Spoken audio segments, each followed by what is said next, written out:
Okay, this is Bonnie and Dennis Phillips property, and they have two properties. This is their home here, a beautiful home, and then a rental back behind. And so in talking to Bonnie, she wants some creative solutions for the park strips. As we know, the grass is just not working, not what we desire here.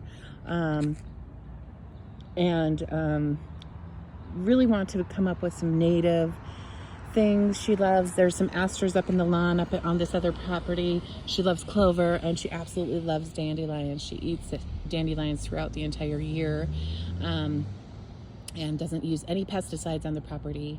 So that's a huge bonus as well here, and just really wants things that grow and thrive here with very little water. The ultimate goal is to get things to thrive with only needing water like once a month, and we kind of talked about that process and when the best time to do that would be. So I'm going to be meeting with Julia, who's been maintaining the property, just to kind of talk through a lot of the things that she had in mind, and then continue the work and continue to evolve with Bonnie and Dennis on this property. So a lot of plumbago, oat grasses.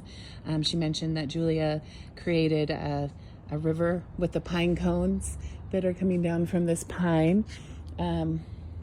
There's some thyme in here, she mentioned, maybe in the park strip, and Julia had some ideas for the park strip as well. I was kind of thinking some St. John's wort would be pretty in there, evergreen.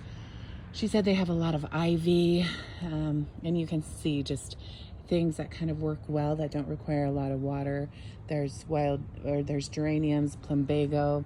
We have the spurge, and then some anemones that are coming up, and some yews, different things like that. So just beautiful mature trees and yew shrubs for the base up against the home. Again, corner lot, so very large, and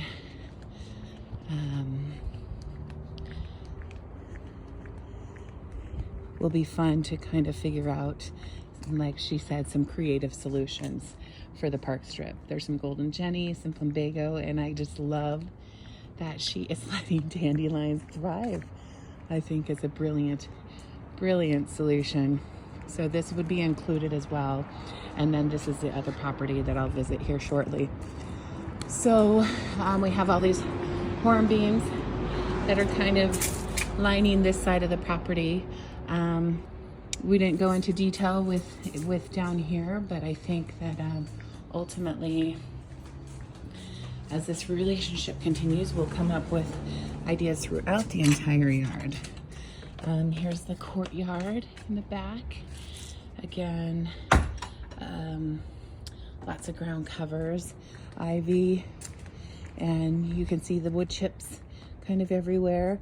I think it might be nice to introduce, might be really nice to introduce some soil pep and things like that. I'm super excited to work with her. Seems like a very fun project, and I'll be headed down to the Phillips Gallery as well. So they have some fun sculptures in here.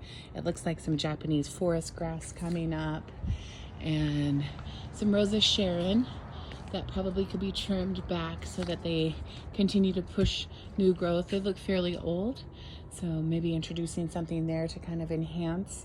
We have some Shenandoahs doing well, some Colorado blue spruce, a little bit of bamboo.